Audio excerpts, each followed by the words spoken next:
6번째 인을 떼실 때 이런 일이 있다고 기록된 말씀 가운데 16절은 이렇게 기록하고 있습니다. 산들과 바위에게 말하되 우리 위에 떨어져 보호자에 앉으신 이의 얼굴에서와 그 어린 양의 진노에서 우리를 가리라.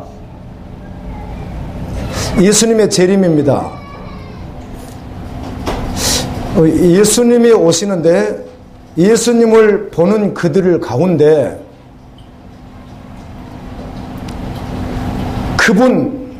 그분의 얼굴에서와 어린 양의 진노에서, 진노입니다. 심판이죠. 우리를 바위나 산나 가려달라라고 했다는 것이에요.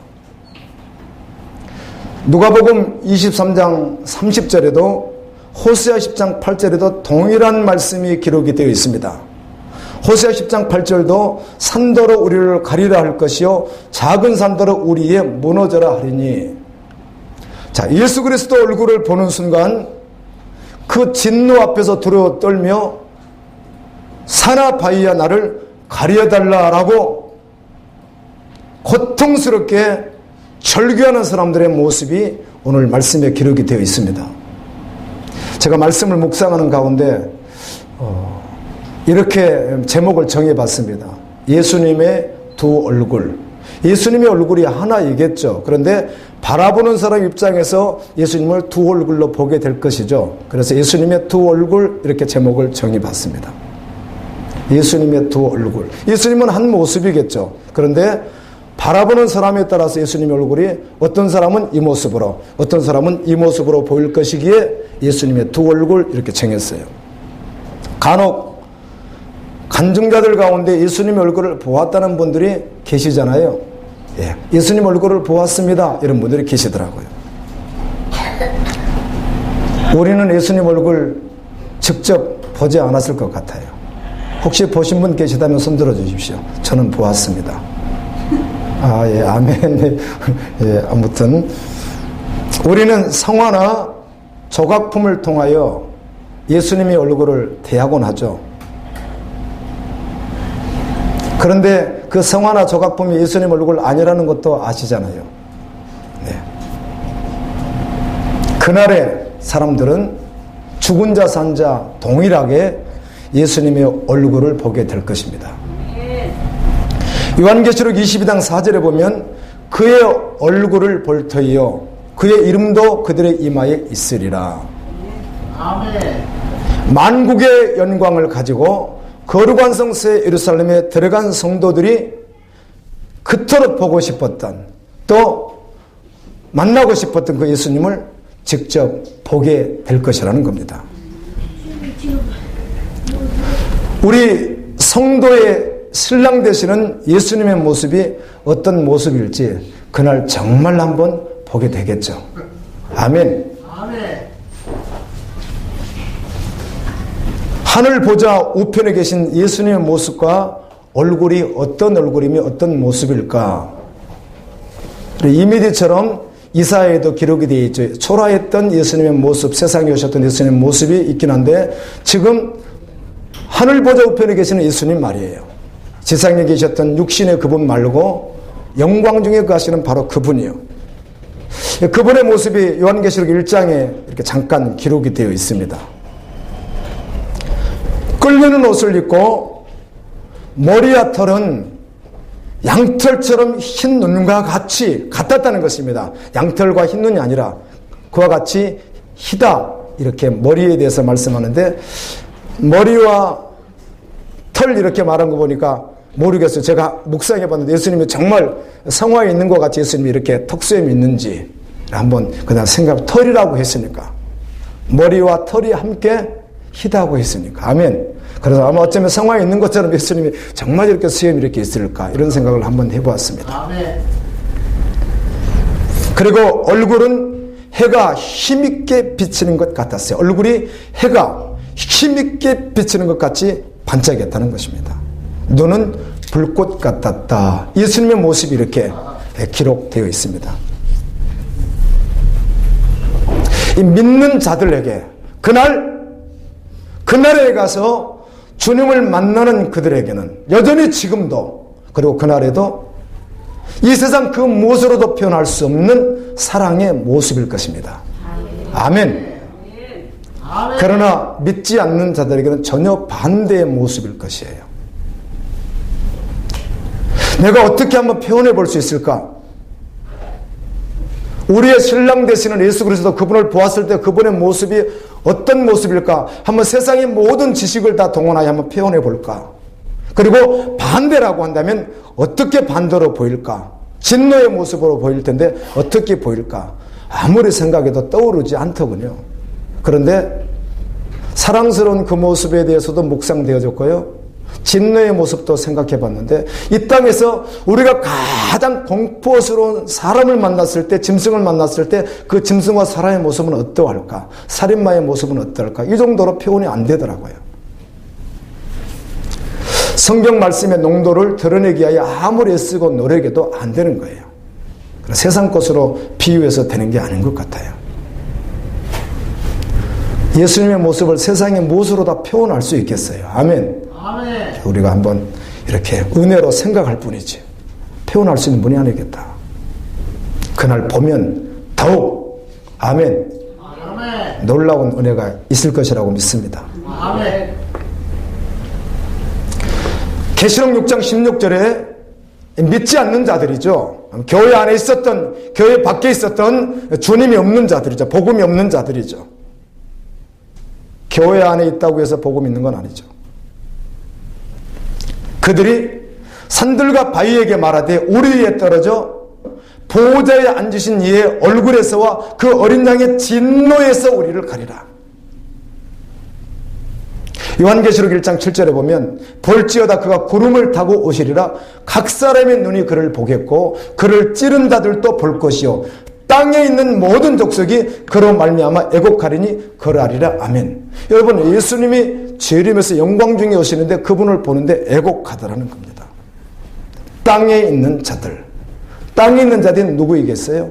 이 땅에 존재하는 자들 가운데 주님을 믿지 않았던 자들, 복음이 없는 자들이죠.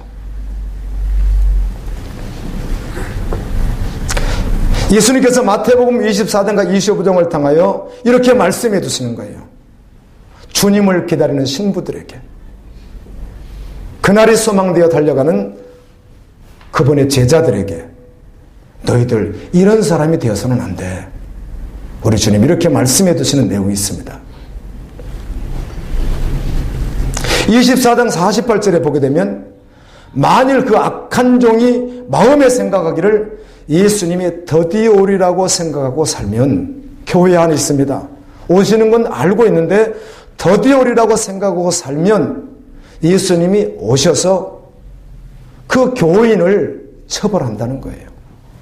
그는 그 처벌받은 곳에서 슬피 울며 이를 갈리라. 예수님이 그렇게 말씀하는 거예요. 그래서 너희들 드디어 오리라고 생각하지 말고 항상 깨어 있으라. 아멘. 문 밖에서 문을 두드리면 바로 열어주려고 하는 종과 같이 항상 깨어 있으라. 이렇게 말씀해 주시는 거예요. 마태복음 25장에서는 예수님을 기다리는 교인들 가운데 미련한 자들이 있었다는 것입니다. 그들은 혼인잔치에 들어가지 못하고 닫힌 문 밖에 있었다는 거예요.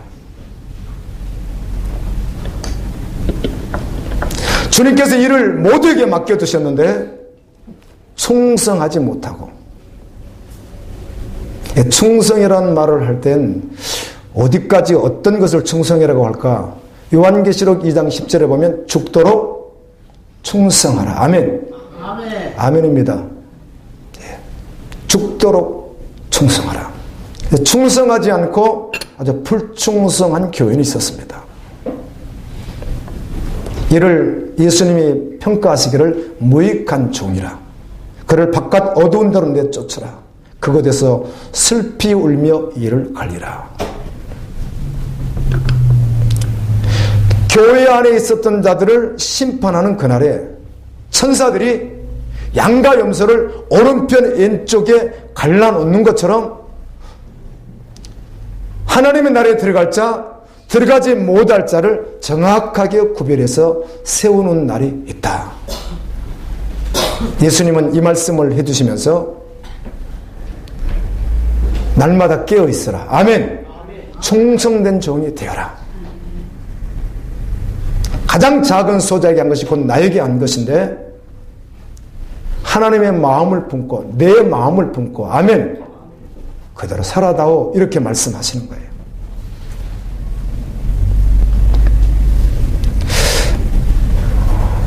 여러분 믿는다 이런 말을 우리가 하거든요. 믿는다. 믿는다는 말은 믿는 바대로 산다라고 하는 말과 같습니다. 아멘. 아멘. 믿는다 하는 말은 믿는 바대로 산다 그 말과 같아요. 믿는다고는 고백하는데 믿는 바대로 살지 않는 사람은 믿어야 할 사람입니다. 아멘. 아멘. 저는 믿는데요. 살기는 어렵습니다. 66권 말씀 가운데 내가 보기도 하고 또 주의 종도를 통해 말씀이 들려지기도 하는데요. 그 어떤 1장의 말씀은 좋아요. 그건 좀 마음에 들어요. 그런데 2장의 말씀은 좀 따라가기는 저에겐 벅차고요. 그건 좀 어렵겠는데요. 3장의 말씀도 괜찮은 것 같은데 4장의 말씀은 도무지 제가 그 말씀 못 따라가겠는데요. 그를 믿는다라고 말하지 않고 1장, 2장, 3장, 4장 모든 말씀을 아멘하고 자기 열심, 자기 노력, 자기 의지로 따라가는 것 아니라 아멘. 주님 바라보고 주님이 주시는 그 은혜 안에서 주 안에서 주님과 함께 걸어가는 자가 믿는 자라는 것입니다. 저는 이렇게 말하고 싶습니다. 내 그런 믿으면 완전한 손톱만큼도 흠이 없는 자인가요? 그걸 말하는 게 아니에요. 존재가 바뀌어버린 자. 아멘. 가다가 엎어지기도 하고 약간의 실수도 있겠으나 전부로 주님만 바라보는 자. 그날까지 그것이 소망되어 계속 걸어가는 자. 이 자를 믿는 자라고 하는 것입니다. 우리가 오해를 너무 많이 하죠. 믿기는 믿는데요. 그 말씀은 그건 저하고는 좀 제가 어떻게 그걸 할 수 있겠습니까? 그건 믿음이 필요한 사람이라는 것입니다. 저는 다시 오실 주님을 기다린다고 말하는 고백하는 그런 분들 가운데 예수님을 믿지 않는 분들이 있다는 사실을 알게 되었습니다. 예수님이 이렇게 말씀하더군요. 누가 참인지 누가 아닌지 열매로 안다. 마태복음 7장에 봤더니 열매를 통해서 안다고 하는 거예요. 우리는 이렇게 생각을 결과론적으로 성령의 9가지 열매 아니면 주님이 원하셨던 그 열매를 결과론적으로 열매를 보고 안다는 것도 맞습니다. 그건 마지막 때 결과로 드러나겠죠. 그런데 이 말씀 가운데 묵상하는데 이런 은혜도 주시는 거예요. 주님이 열매로 안다고 할 땐 지금 그가 현재는 가장 천한 자리에서 가장 낮은 자리에서 세상 사람의 관점으로 봤을 때는 비참하게 사는 것 같은데도 불구하고 그 속에서 진리가 결론되어 믿는 바대로 고백하는 대로 진리의 싸움을 계속하고 있는 사람. 아멘. 이가 열매가 있는 자들이라. 열매가 있는 자. 그가 믿는 자인 것이죠. 우리 이렇게 고백합니다. 여러분 정말 예수님은 그리스도시요 살아계신 하나님의 아들입니다. 이렇게 고백한다면 그 고백이 실제되어 살아가는 것이 열매예요. 완전한 성품과 완전한 인격을 말하는 것 아닙니다. 세상에서 말하는 어떤 윤리적 관점에서도 완전한 윤리를 갖췄다 그런 말이 아닙니다. 실제로 존재가 바뀌었다는 것입니다. 저번 주간 전도서 12장을 1장부터 같이 묵상했습니다. 지체들과 함께 이렇게 기록하더군요. 가장 많이 기록된 단어가 32번인데요. 헛되다라는 말이었고요. 두 번째는 해 아래 그리고는 세 번째는 결국 이런 것이었어요. 해 아래서 살아가는데 헛된 것에 대해서 말씀하면서 마지막 결국은 죽음이 있다, 끝이 있다, 내세가 있다, 이런 말씀이었습니다. 이렇게 말씀해 주더군요. 이 땅에서 사람들 가운데 아주 열심히 사는 사람이 있습니다. 열심히 살았기에 열심히 산 것과 같이 어떤 것을 누리는 사람이 있습니다. 아주 성실하게 사는 사람이 있습니다. 그런데 반대로 잘못 살고 불성실하게 사는 사람도 있습니다. 그래서 실제로 생활 자체가 어렵게 사는 사람도 있습니다. 많이 배운 사람도 있고 적게 배운 사람도 있습니다. 오래 사는 사람도 있고 일찍 세상을 떠나는 사람도 있습니다. 그런데 이렇게 성경은 말하는 거예요. 그러나 이 모든 사람, 잘 살았던 못 살았던, 성실하게 살았던 불성실하게 살았던 이 모든 사람들에게 단 한 가지만 없으면, 그 모두에게 한 가지 없으면 다 같다, 이렇게 말하는 거예요. 아주 성실하게 산 사람과 아주 불성실하게 산 사람과 이 한 가지가 없으면 그냥 동일하다, 그러는 거예요. 이 한 가지가 빠져 있으면 죽을 때 사람이나 짐승이나 똑같다는 거예요. 여러분, 우리 자존심 조금 어려울 수 있습니다. 아니, 사람이나 짐승이나 같다고요? 결국이 같다라는 것이죠. 전도서 3장 19절에 인생이 당하는 일을 짐승도 당하나니 그들이 당하는 일이 일반이라.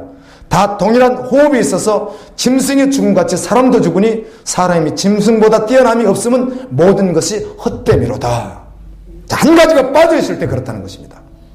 성실하게 살고 사람의 관점으로 봤을 때 인간답게 살았다고 할지라도 그 한 가지가 빠져있는 이 사람은 짐승과 똑같이 결말을 맺게 되더라는 거예요. 그 한 가지가 무엇인가? 여호와를 경외하는 것이었습니다. 아멘.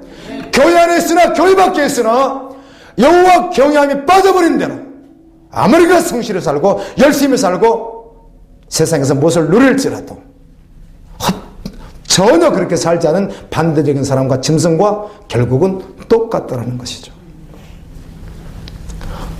전도서 12장 마지막 이렇게 도장을 딱 찍고 있습니다. 11절부터 14절까지 말씀인데요. 지혜자들의 말씀들은 찌르는 채찍들을 갖고 해중의 스승들의 말씀들은 잘 박힌 목 같으니 단 한 목자가 주신 반이라. 일의 결국을 다 들었으니 너희들 다 듣지 않았느냐는 거예요. 세상에 대하여 진리에 대하여 다 듣지 않았느냐. 일의 결국을 다 들었으니 하나님을 경외하고 그의 명령들을 지킬지어다. 이것이 모든 사람의 본분이니라.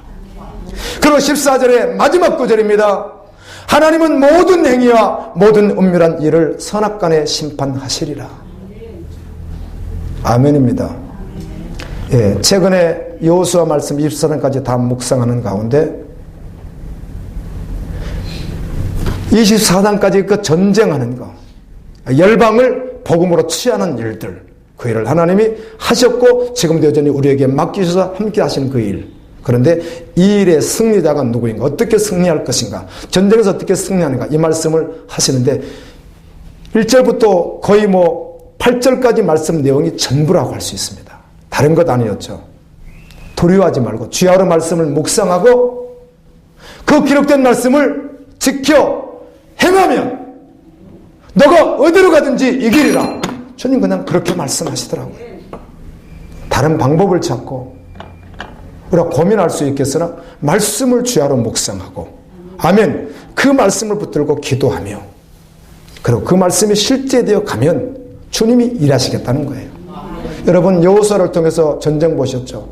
이스라엘 백성이 전쟁에서 뭘 열심히 힘쓰고 있었다고요? 아니죠. 전쟁의 주체가 주님이셨고 주님이 하신 것이었어요. 그들은 순종되었던 것입니다. 이렇게 여러분에게 도전 한번 드리고 싶습니다.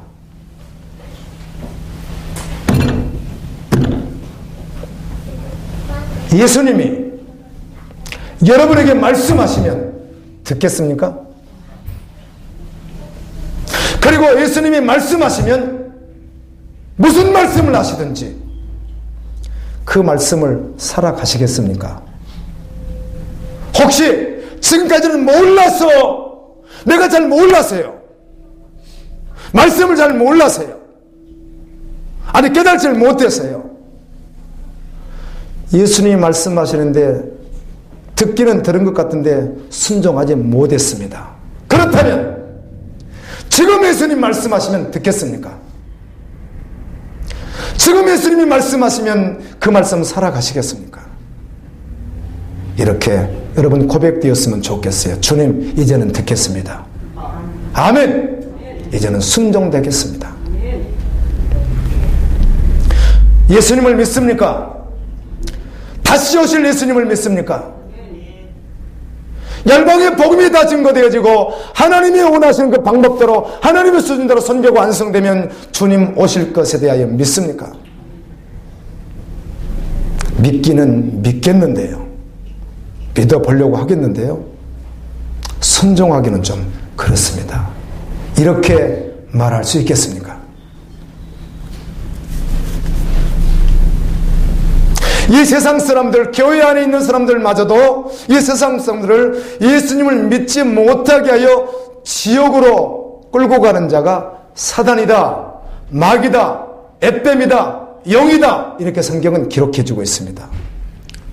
어제는 이 말씀을 묵상하는 가운데 고린도후서 4장 3절 4절 말씀이 떠올랐습니다. 만일 우리의 복음이 가리었으면 망하는 자들에게 가리어진 것이라.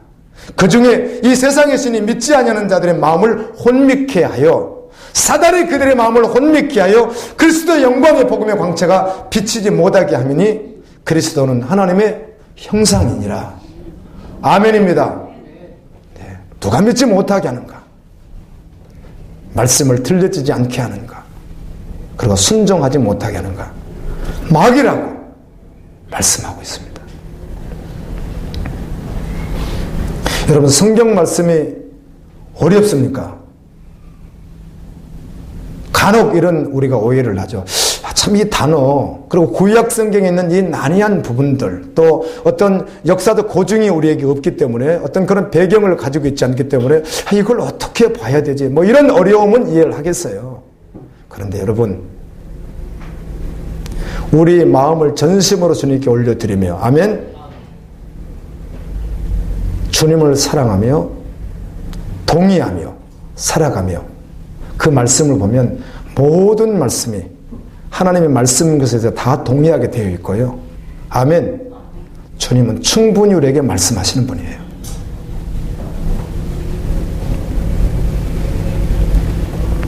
어떤 이단과 같이 시대마다 구원자가 달랐고, 그리고 지금 자기를 통하여 비유를 해석해야 한다는 이런 터무니없는 말들, 정말 아주 유치하게 짝이 없는 말들, 틀렸습니다.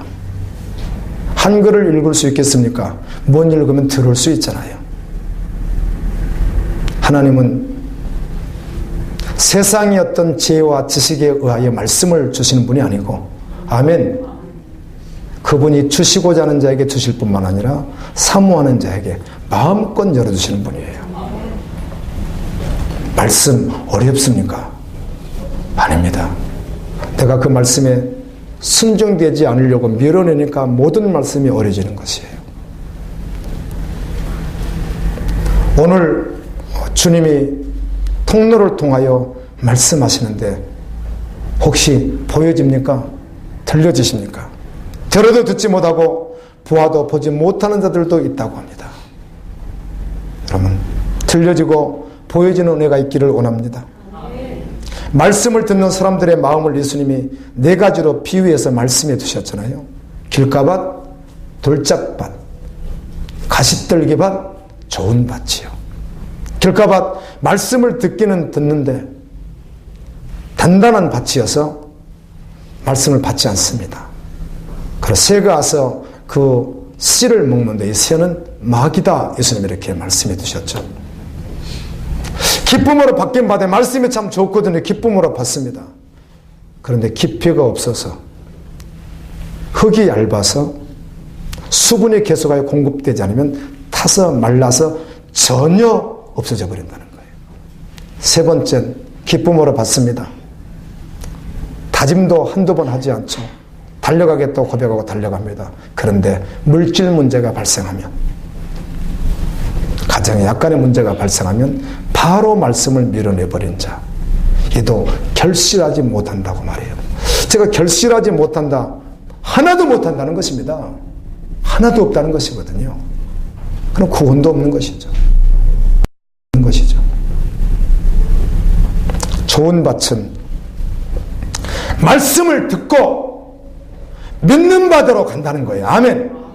그는 열매를 맺는다고 말씀했습니다. 마태복음 16장에 예수님께서 제자들에게 이렇게 묻더군요. 사람들이 나를 누구라고 하더냐? 제자들이 듣긴 들었나 봐요. 사람들이 하는 말을. 어떤 분은 예수님을 세례 요한이라고 했습니다. 어떤 사람은 엘리야라고 하고 어떤 사람은 에레미야라고 했습니다. 그때 주님이 묻죠. 그렇다면 너희는 나를 누구라고 하느냐? 베드로가 주님께 신앙 고백했습니다. 주는 그리스도시요 살아계신 하나님의 아들입니다. 이 반석 위에 교회를 세우리니 음부의 권세가 이기지 못하리라. 아멘. 고백은 했거든요. 실제가 돼서 그는 살아갔고 주님의 정으로 끝까지 달려갔습니다. 반면에 그렇지 못하는 경우도 있거든요. 주는 그리스도시요 살아계신 하나님의 아들이다 고백까지는 했는데 또 운명을 달리한 자들이 있다는 거예요. 마태복음 7장 21절부터 27절까지 말씀입니다. 나더러 주여 주여 하는 자마다 다 천국에 들어갈 것이 아니요 다만 하늘에 계신 네 아버지의 뜻대로 행하는 자라야 들어가리라. 그날에 많은 사람이 나더러 이르되 주여 주여 우리가 주의 이름으로 선지자 노릇하며 주의 이름으로 귀신을 쫓아내며 주의 이름으로 많은 권능을 행하지 아니하였나이까 하리니 그때 내가 그들에게 밝히 말하되 내가 너희를 도무지 알지 못하니 불법을 행하는 자들아 나에게서 떠나가라 하리라. 그러므로 누구든지 나의 이 말을 듣고 행하는 자는 그 집을 반석 위에 지은 지혜로운 사람 같으리니 비가 내리고 장수가 나고 바람이 불어 그 집에 부딪히되 무너지지 아니하나니 이는 주철을 반석 위에 놓은 까닭이요 나의 이 말을 듣고 행하지 아니하는 자는 그 집을 모래 위에 지은 사람 같으리니 비가 내리고 장수가 나고 바람이 불어 그 집에 부딪히며 무너짐이 심하니라. 여러분, 이 말을 듣고 행하는 자가 하나님의 뜻대로 사는 자라고 말씀하고 있습니다. 요한계시록 22장 18절 19절은 이렇게 기록되어 있더군요. 내가 이 두루마리의 예언의 말씀을 듣는 모든 사람에게 증언하노니 만일 누구든지 이것을 왜 더하면 말씀을 희석시키게 하여 물타버리면 이 두루마리에 기록된 재앙들을 그에게 더할 것이요 만일 누구든지 이 두루마리의 예언의 말씀에서 제하여버리면 말씀을 빼버리면 가감하면 하나님이 이 두루마리에 기록된 생명나무 및 거룩한 성의 참여함을 제하여 버리시리라. 여러분, 우리가 오해하는 것이 있는데 오늘 오해가 풀렸으면 좋겠습니다. 믿는다는 것은 그 믿는 것을 산다는 것입니다. 아멘. 믿는다 그 말이 그 믿는 대로 산다는 말이에요. 어떤 것을 주님이 말씀하시면 기억나게 하시면 그 말씀 다른 말로 하면 66권 전부를 말하는 것입니다. 믿기는 하지만 사는 것은 곤란하겠습니다. 이런 것 없습니다. 아멘.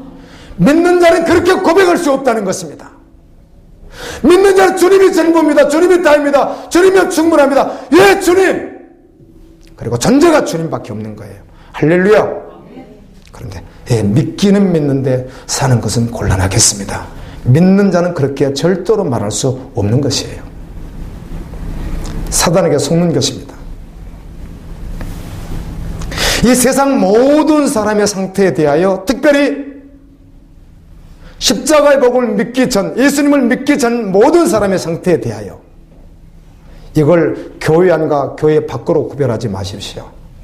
교회 밖에도 교회 안에도 믿는 자와 믿지 않는 자가 있는 것이에요. 아멘. 믿지 않는 자의 상태에 대하여 에베소서 2장 3절은 이렇게 기록합니다. 전에는 우리도 다 그 가운데서 우리 육체의 욕심을 따라 지내며 육체의 마음에 원하는 것을 하여 다른 이들과 같이 본질상 진노의 자녀이었더니 거짓 영 사단을 쫓아가는 삶은 결국은 진노의 자녀의 자리에 있었다는 것입니다. 요한복음 3장 16절은 이렇게 기록하고 있더군요. 하나님의 세상을 이처럼 사랑하사 독생자를 주셨으니 이는 저를 믿는 자마다 멸망치 않고 아멘. 그러니까 원래는 멸망 자리에 있었다는 것이에요. 아멘. 그래 믿는 자는 멸망치 않는다는 것이에요. 아멘. 원래는 멸망의 자리에 있었던 자인데 주 예수를 믿으라. 그리하면 너와 내 집에 구원을 얻으리라. 여러분 어떤 것을 믿습니까? 무엇을 믿습니까? 예수 그리스도께서 이 땅에 오셔서 이루신 그 구속사요 십자가, 그것이 무엇을 위한 구원이었습니까? 요한복음 3장에서 니고데미와 대화 속에 이렇게 말씀하더군요. 거듭나지 아니하면 하나님의 나라를 볼 수 없다고. 물과 성령으로 나서 거듭나지 아니하면 하나님의 나라에 들어갈 수 없다고. 아멘. 아멘. 그리고 말씀하기를 하나님이 세상을 이처럼 사랑하사 독생자를 주셨으니 이는 저를 믿는 자마다 멸망치 않고 영생을 얻게 하려 하심이니라. 아멘. 우리를 멸망에서 구원하는 그 구원 말이에요. 그 구원에 대하여, 영생에 대하여 하는 말씀과 또 우리가 삶 속에서는 수많은 것을 구원이라는 그 단어를 써서 말할 수 있겠으나 이게 잘못되어지면 오도되어지고 혼동시켜버리는 거예요. 한 가지 뚜렷하게 알아야 될 것은 주님이 이 땅에서 우리를 위해서 이루신 구원은 생명이었습니다. 아멘. 영원한 생명이었다고요. 베드로전서 1장 7절 9절은 이렇게 기록해주고 있습니다. 베드로전서 1장은 사도행전 8장에 나와 있는 성도들, 스데반이 죽고 난 후에 그 핍박을 당해서 온 땅으로 흩어졌던 그들. 그래서 베드로전서 1장은 이렇게 말합니다. 5지역, 아시아의 본도, 갑바도기아, 비두니아, 아시아의 5지역에 흩어져 있는 나그네들에게 주었던 말씀. 바로 사도행전 8장 1절부터 시작하기를 그들이 그 복음 때문에 진리 싸움을 하는 가운데 핍박자들 때문에 어떻게 피해가면서 계속 뭘 했어요? 가는 곳마다 생명의 복음을 증거했던 그들에게 주는 말씀 가운데 이렇게 하고 있습니다. 너희 믿음의 확실함은 불로 연달아 해도 없어질 금보다 더 귀하여 예수 그리스도께서 나타나실 때 칭찬과 영광과 존귀를 얻게 하려 할 것이니라. 예수를 너희가 보지 못하였으나 사랑하는도다. 이제도 보지 못하나 믿고 말할 수 없는 영광스러운 즐거움으로 기뻐하니 너희가 그 핍박 가운데 모든 것을 다 빼앗기고 너희 가족까지 죽임도 당했으며 지금도 앞으로 세상에서 어떤 소망이 없을지라도 오직 오실 주님. 아멘. 그분의 생명에 잡혀있던 그들, 너희들 영광스러운 즐거움으로 기뻐하노니 믿음의 결국, 너희들이 믿는 그 믿음의 결국 곧 영혼의 구원을 받음이라. 아멘. 여러분이 믿는 자라면 한 가지 잊지 말아야 할 것이 있습니다. 그것은 믿음대로 사는 자라는 것입니다. 아멘. 아멘. 아멘. 저는 믿음대로 살 수 없다고 믿어왔던 목사였습니다. 살아본 적도 없고 살 수 없다고 생각했기에 위로받고 함께 같이 구원받아 위로받고, 당신도 구원받고 나도 구원받고 우리는 살 수 없지만 서로 위로하고 그런 줄 알았어요. 그런데 말씀은 살 수 있습니다. 내가 그냥 허접하게 안 사는 거예요. 내가 살고 싶지 않은 거예요. 사단에 조금만 건드려도 바로 넘어져 버리는 거예요. 주님이 이기셨고, 아멘. 우리를 이긴다고 말씀하셨거든요. 믿음으로 애쓰고 힘쓰고 노력하고 막 굉장히 고뇌하고 그럴 때도 있죠. 그러나 주님이 이기게 하시더라고요. 아멘입니다. 또 얼굴이 다 흘러내리네요. 그렇게 말씀하니까 안 되던데요, 목사님. 제가 최근에 어떤 주의종을 만났는데 이렇게 나누는 시간이 있었어요. 그랬더니 나한테 벌써 이분이 이제 좀 이렇게 뭐라 그럴까, 기분이 조금 이렇게 상한 건지 아니면은 자기 내면에 드러나는지는 알 수 없는데 미묘한 감정 속에서 목사님은 삽니까? 이렇게 저한테 묻더라고요. 제가 그렇게 대답했죠. 예, 부족하죠. 주님의 긍휼이 지금도 필요한 죄인인 거 사실입니다. 그러나 그렇게 걸어가고 있습니다. 그랬더니 그거야 뭐 다 그렇지 않습니까? 이렇게 말을 해줬는데 그 말의 의미가 그분이 내가 하는 말과 그분이 하는 말의 언어는 같았는데 혹시 다르지 않을까? 내가 말하는 그 말과 그분이 하는 말은 어쩌면 결과는 다르지 않을까? 그런 생각을 혼자 해봤어요.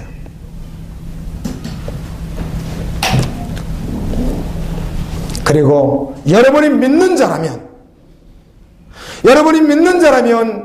오늘 요한계시록 6장에 나와 있는 이들이 아니라 주님 오시면 환영하고 또 주님 우리를 또 환영하는 그런 자라면 그리스도인은 그날까지 전쟁하는 자입니다. 하나님의 거룩한 전쟁하는 자예요. 두 가지입니다. 사단이 하는 공격을 우리가 대적해 싸워야 될 전쟁도 있고 우리가 패스해야 될 전쟁도 있습니다. 아멘. 그것이 무엇이에요? 열방을 구원하는 그 일에 주님과 함께하여 그 전쟁하는 가운데 그 사단에게 빼앗겼던 그들을 빼앗는 전쟁도 하는 거예요. 아멘입니다. 아멘.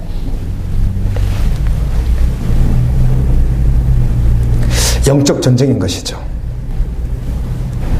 특별히 대적을 말한다면 사단이죠. 베드로전서 5장 8절에 보면 이 사단의 전략이 있는데 근신하라 깨어라 너희 대적 마귀가 우는 사자와 같이 두루 다니며 삼킬 자를 찾나니 이 사단의 전략은 우는 사자와 같이 삼킬 자를 찾는 것이래요. 대단한 것이죠. 그럼 사자가 우는 사자와 같이 삼킬 짐승을 찾으면 뭐하죠? 죽입니다. 다 먹어버립니다. 창자까지 다 먹습니다. 실감이 나지 않더군요. 이런 말씀이 실제가 도무지 되지 않는 거예요. 교회 나가면 지금까지 암송하고 애우고 수만 번 들었는지도 알 수 없는 이 구절이 실제는 아니었어요. 저에게도요. 실제가 안 되는 거예요.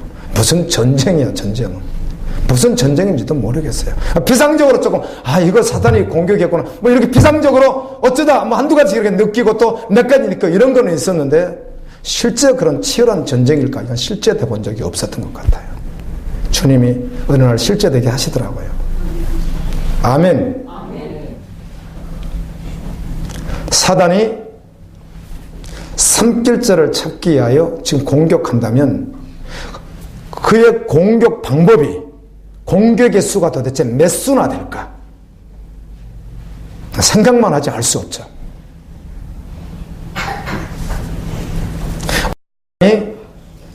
저번 주에도 책자를 이렇게 이단에 대한 책자를 한 권을 다 읽고 여러분과 한번 나누게 될 텐데요.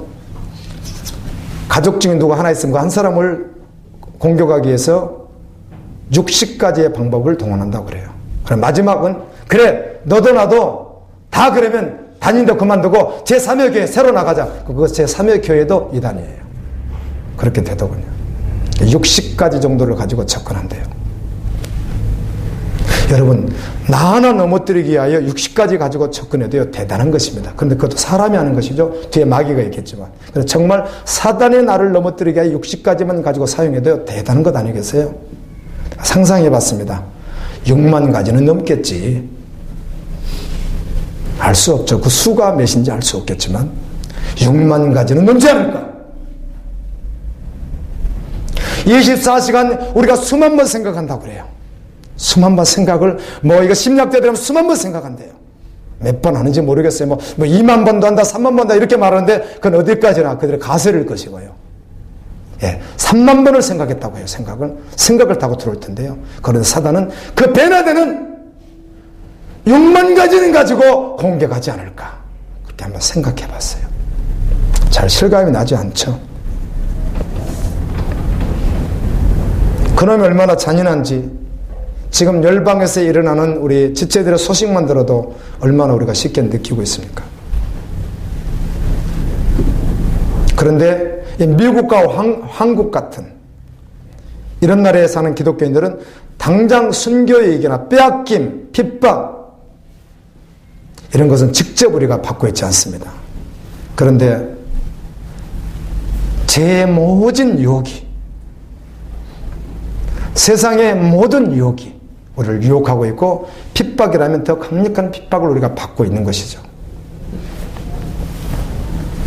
죽음과 굶주림과 헐벗음의 박해보다 더 치명적인 위기 속에 우리는 사실 있는 것이거든요. 그분들은 도리어 그러기에 질 싸움을 더욱 할 수 있는데 우리는 문화와 제약과 세속의 모든 것이 6만 가지도 넘을 수 있는 그런 수를 가지고 사단이 공격하기에 우리가 훨씬 더 위험하고 훨씬 더 핍박 속에 있다는 것을 인식해야 될 것입니다. 광명의 천사로 가장해서 공격합니다. 이 땅에서 좋은 것이 좋은 것이라고 공격합니다. 그리고 속아 넘어갈 자들이 또 얼마나 있겠어요. 문화와 유행에 대하여 실제적으로 매일 죽음으로 넘기는 일이, 문화와 문명에 대하여 핸드폰에라도 실제로 죽음으로 넘기는 일이 청소년들과 젊은이들에게 얼마나 어려운 일이겠어요. 너무너무 어렵죠.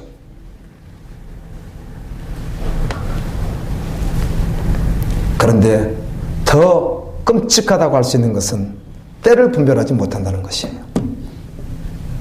번영, 축복, 누림, 자추구 아직도 여전히 이 가운데 있을 수 있다는 것입니다. 요한계시록 12장 2절은 이렇게 기록하고 있습니다. 마귀가 자기 때가 얼마 남지 않은 것을 알고 크게 분내어 교회를 핍박하게 하여 땅으로 내려갔다. 다시 내려갔다. 이렇게 되어 있습니다. 성경은 다시 내려갔다. 내려갔었는데 또 내려갔다는 이야기겠죠.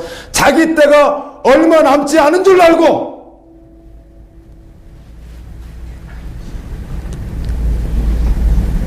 복음을 가진 자, 이렇게 성경은 기록하죠. 그들과 싸우기 위하여 내려갔다. 오늘날 교회는 깨어 있어야 합니다. 교회가 어쩌면 모든 죄를 허용할 만큼 무디어지지 않았는가 생각해야 합니다. 모든 죄를 그냥 허용하는. 하나님께서 목회자들에게 이렇게 하신 말씀이 있습니다. 비단 이건 목회자라는 것은 목회자에 한정될 수는 없는 것이고 또 그냥 가르치는 모든 자, 여러분은 사실 다 가르치는 자 되어야 되는 것이고요. 하시는 말씀이 에스겔 44장 23절에서 이렇게 말합니다. 내 백성에게 거룩한 것과 속된 것의 구별을 가르치는, 무엇이 거룩하고 무엇이 속된 것인지 가르치려면 속된 것이 드러나야 되거든요. 거룩한 것이 무엇인가 밝혀져야 되는 거 아니에요. 아멘.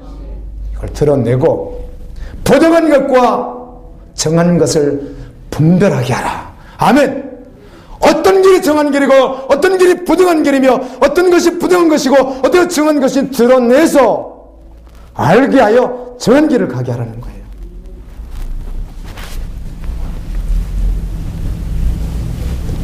이렇게 생각할 수 있겠어요. 오늘날 그러지 않을까 싶습니다.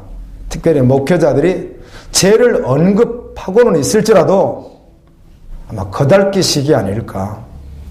사실은 죄를 언급하지 않는, 무슨 죄를 짓고 가도 전혀 상관없는, 그리고 종교적으로 예배드려 볼 수 있는 그런 환경들이 너무 많이 우리나라에 있지 않을까, 이런 생각 해봤습니다. 사단에게 속고 있다는 것 자체도 모를 수 있다는 겁니다. 사단이 여러분 한 사람을 삼키기 위하여 많은 수를 가지고 공격하고 있다는 말씀이 성경에 기록되어 있는데 대부분 그걸 모르지 않을까. 저도 너무 몰랐었고 지금 조금 열어주셔서 이제 이런 소리를 하게 되죠. 그런데 대부분 모르는 분들이 많지 않을까.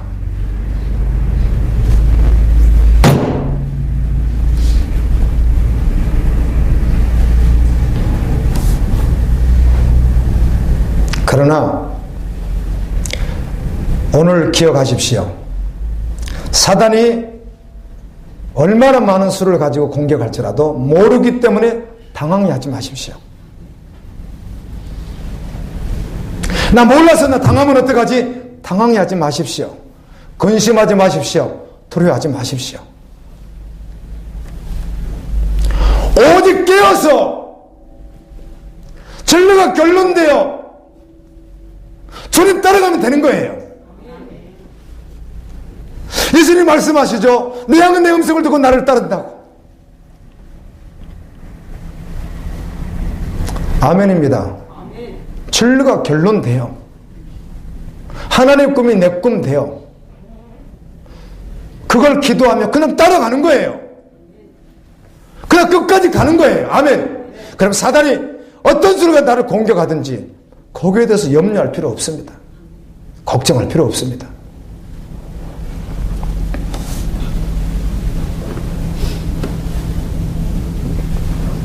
요한계시록 12장 11절에 주님이 우리를 격려하시면서 이렇게 말씀하신 주님의 그 제자들에 대해서 주님이 직접 증언해 주신 말씀이 있습니다. 그들이 증거하는 말씀, 아멘.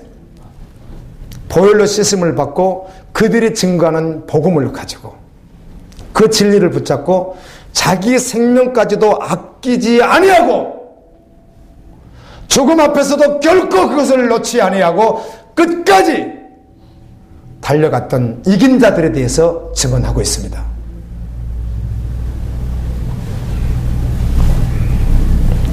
저는 매일 깨어 기도하는 여러분 되었으면 좋겠습니다. 말씀을 맺으려고 이거 하나 꼭 붙잡으십시오. 근데 저도 이 말씀을 준비하고요. 나도 이게 실제되기까지 얼마나 오랜 고뇌의 시간들이 있었는가. 엎치락 뒤치락 하던 시절이 있지 않았는가. 그런데 지금 이 말씀을 받는 우리 성도들이 얼마나 이 말씀이 실제되어 당장 순종되어질까. 그냥 주님만 의지할 수밖에 없습니다. 아멘. 그게 그렇게 만만한 것은 아니거든요. 그래서 사실입니다.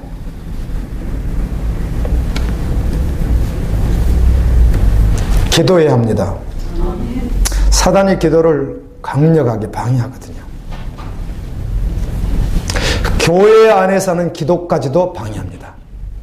되고 싶은 것, 가지고 싶은 것, 소원 성취, 문제 해결, 이것도 주님의 뜻대로 구해지는 기도도 있겠죠. 그런데 또 한편으로는 사단에게 속아서 자아숭배하는 것이거든요. 자아숭배는 우상숭배예요. 우상숭배가 사단 숭배이기 때문에 그래요. 여러분 매일 자신을 살피며 회개하십시오. 기도하십시오. 주님 앞에 서십시오. 그리고 그의 나라와 그의 의를 구하는 기도를 하십시오. 하나님의 나라 복음과 선교 완성 열방의 복음이 다 증거되는 그 기도, 아멘. 그 기도 하십시오. 그리스도인은 매일 한 번은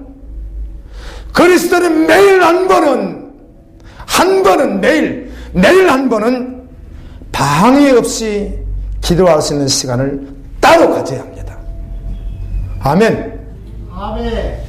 그래서 제가 이렇게 주님이 주신 은혜를 나눠야 하기에 나도 이렇게 실제되기까지 얼마나 엎치락뒤치락하고 살아왔는데 오늘 이 말씀을 듣는 분들 가운데 이 말씀이 정말 들려지고 실제돼요. 오늘부터라도 내일부터라도 당장 그 자리에 갈 수 있는 분들이 있었으면 좋겠는데 그래 주님 의지하기로 했습니다. 아멘. 아멘. 매일 하루에 한 번은 매일 하루에 적어도 한 번은 깨어서 방해받지 않고 정말 하나님께 초점을 맞추고 자신을 살피며 기도하고 아멘. 경건은 세속에 물들지 아니하는 것과 고와 가부를 그 환난 것에 돕는 자이잖아요. 그래서 자신을 돌보고 기도하고 그의 나라 그의 의를 구하는 기도. 아멘. 아멘. 그 기도 자리 말이에요. 정말 방해받지 않는 그 시간. 그래서 우리 다양한 지체들이 있습니다. 그래서 그 방해받지 않는 시간이 낮 될 수도 있고 저녁 될 수도 있고 잠자기 전일 수도 있고 새벽 여러 다양한 시간이 있겠으나 전부를 두고 이제 이렇게 보편적으로 말을 드린다면 그런 뜻이에요. 각각 가지십시오. 그런데 보편적으로 우리 갈보리 지체들 이렇게 보편적으로 들을 수 있는 시간이 있다면 언제가 좋을까 한번 묵상해 봤더니 그 시간에 새벽 시간인 것이에요. 정말 방해받지 않고 그렇게 다양하게 하십시오. 시간을. 예수님은 베드로의 입술을 통해서 이렇게 말씀해 줍니다.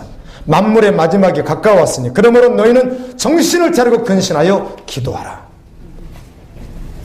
상황과 조건에 영향받지 않고 기도하는 자 되어야 합니다. 아멘. 말씀을 붙잡고 예수님께서 얼마나 우리에게 기도하라고 하셨어요. 누가복음 21장 36절에 이러므로 너희는 장차 올 이 모든 일을 능히 피하고 인자 앞에 서서 항상 기도하며 깨어있으라 하시니라. 아멘. 네, 일주일 동안 기도 정말 한 번도 못했죠. 그럴 수 있습니다. 저 1년 동안 단 한 번도 정식으로 아무 방해받지 아니하고 정말 그 나라와 그 의를 구하는 바로 그 기도. 내 실존을 주님 앞에 드러내놓고 요한복음 4장의 말씀과 같이 데리고 와. 자기의 존재가 다 묻어있는 거, 자기의 모든 것이 다 묻어있는 거, 그걸 주님께 딱 가지고 나가서 주님 저 정말 없습니다. 아무것도 없습니다. 세상에 아무것도 없고 오직 예수님밖에 없습니다. 아멘. 이렇게 고백되어지는 바로 그 시간 말이에요.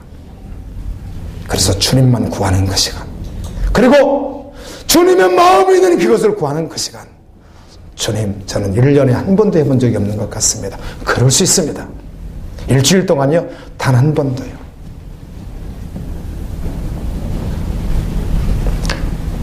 주님께서 여러분을 그렇게 그 자리로 나갈 수 있도록 이끌어 두시기를 소원합니다. 아멘.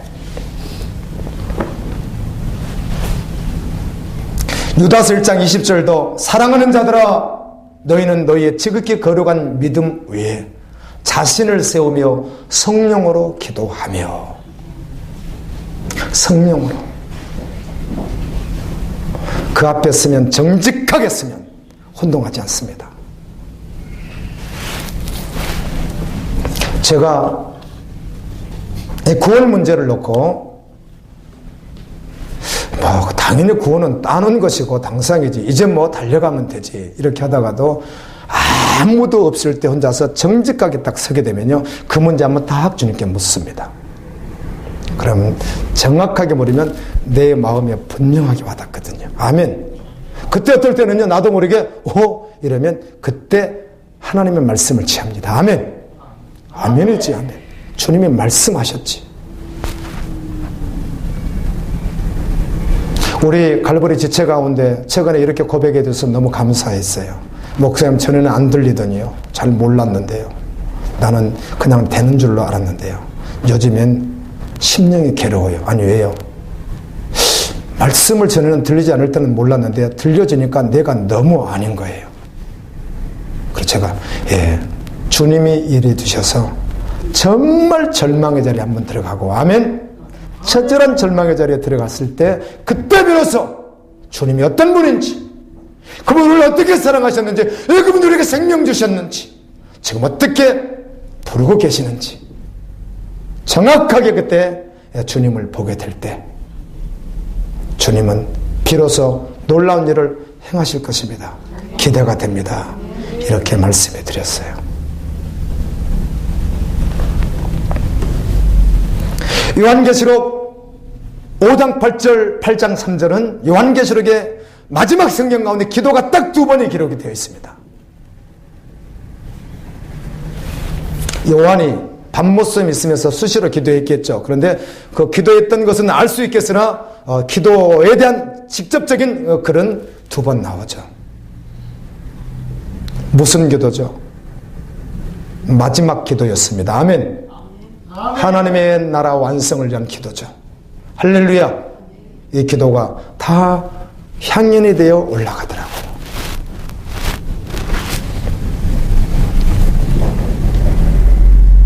주님이 이렇게 그의 신부들에게 말씀하십니다. 어려운 건 말씀하신 게 아니에요. 너 믿음에서 믿음으로 살으라고. 아멘. 그럼 내가 할 거라고 이렇게 말씀해 주시는 거예요. 그래서 주님이죠. 여러분, 정말 꿈이 있다면 주님과 임마누엘 하는 것이죠. 정말 구하라고 한다면 예수님을 구하는 것이죠. 예수님은 이긴 자에게 주시겠다고 언약하셨습니다. 언약하신 것이 성취되는 그날을 그리고 나와 함께 성취되는 그날을 여러분들은 꼭 맞이했으면 좋겠어요. 믿는다고 하는 말은 구원함을 받았다는 것인데, 구원함을 받은 새 생명에 대하여 아무리 설명을 하고 아무리 아름답다고 아무리 위대하다고 아무리 존귀하다고 아무리 그것을 드러내려고 해도 어떻게 드러내야 될지 잘 모르겠어요. 그래서 십자가더라고요. 그렇지, 하나님의 당신의 전부를 내어주신 아들을 내어준 그 십자가였다면 내가 받은 구원이 얼마나 어마어마한 구원일까, 이렇게 생각해 보았습니다. 이 구원은 창세전에 하나님이 계획하신 것이었습니다. 그것을 주님께서 말씀하시고 언약하시고 성취해 가시고 마지막 성취할 것에 대한 말씀이 성경 전부예요. 다른 말씀 아니죠. 그게 전부죠. 이것을 우리는 복음의 영광이라고 말하기도 합니다. 영원히 지옥불에서 죽지 못하고 대음을 당하는 고통의 장소에 갈 수밖에 없는 우리를 하나님이 자신의 전부를 내어주어 그 십자가 복음으로 우리를 구원해 주셔서 우리가 받은 것, 그것이 새 생명이거든요. 이것을 세상 무엇으로 비유할 수 있겠습니까? 그 어떤 것으로 말이에요. 그래서 주님의 제자, 우리는 주는 그리스도시요 살아계신 하나님의 아들입니다 고백할 때 주님은 우리를 불러주셨던 명칭들이 있어요. 너는 성도야, 너는 군사야, 너는 신부야, 너는 백성이야, 많은 말씀을 해주셨어요. 그 가운데 예수님이 가장 많이 사용했던 단어가 제자야, 이 말을 제일 많이 사용했죠. 너는 제자야. 여러분, 주님이 우리에게 불러주는 그 신분이 얼마나 영광스러운 신분인지 잊어서는 안 될 것입니다. 그걸 더럽혀서도 안 될 것이에요. 저는 그리스도시요 살아계신 하나님의 아들입니다 고백된 우리에게 주님이 불러주시는 명칭이 있습니다. 너는 제사장이야. 아멘. 히브리서 묵상하고 있습니다. 지체들과. 이제 이번 주 목요일 날은 10장을 묵상하는 날인데요, 여러분 그 전에 보셨죠? 특별히 5장부터 멜기세덱에 대해서 쭉 이렇게 3장이 걸쳐서 나오잖아요. 설명 다 해놨습니다. 멜기세덱이 누구인가? 제사장 예수 그리스도다, 이렇게 말합니다. 예수는 누구예요? 우리를 위하여 구원받고 주님께 나오는 그들을 위하여 보좌 우편에서 기도하는 신분이다, 이렇게 말하고 그 다음에 그분은 중보자라고 3번이나 기록하고 있더라고요. 아멘. 그분의 제사장 직분을 뭘로 말했어요? 중보자라고 말하는 거예요. 그렇지. 그래서 우리가 중보적 존재인 것이지. 아멘. 그래서 하나님의 꿈인 선교적 존재로 그날까지 달려가는 것이지. 너무 명쾌하게 말씀하고 있는 거예요. 우리 그 영광스러운 신분, 왕같은 제사장이요 거룩한 네가 나를 하고. 아멘. 너는 신부야, 너는 제자야, 너는 성도야, 이렇게 말씀해주는 그 주님이 나를 부르는 그 신분, 결코 우리는 잊어서는 안 될 것이에요. 아멘. 선한 싸움을 마치는 그날에 우리는 만국의 영광을 가지고 거룩한 성 예루살렘으로 들어가게 될 것입니다. 예수님의 두 얼굴 가운데 사나바야 가려달라고 정말 애절하게 처절하게 비통하며 이를 갈며 슬피우는 그 우리가 아니라 만국의 영광을 가지고 주님의 얼굴을 보는, 아멘, 그 얼굴을 맞이하는 그 은혜가 여러분의 은혜가 되기를 예수님의 이름으로 축원합니다. 우리 한번 기도합니다. 주님이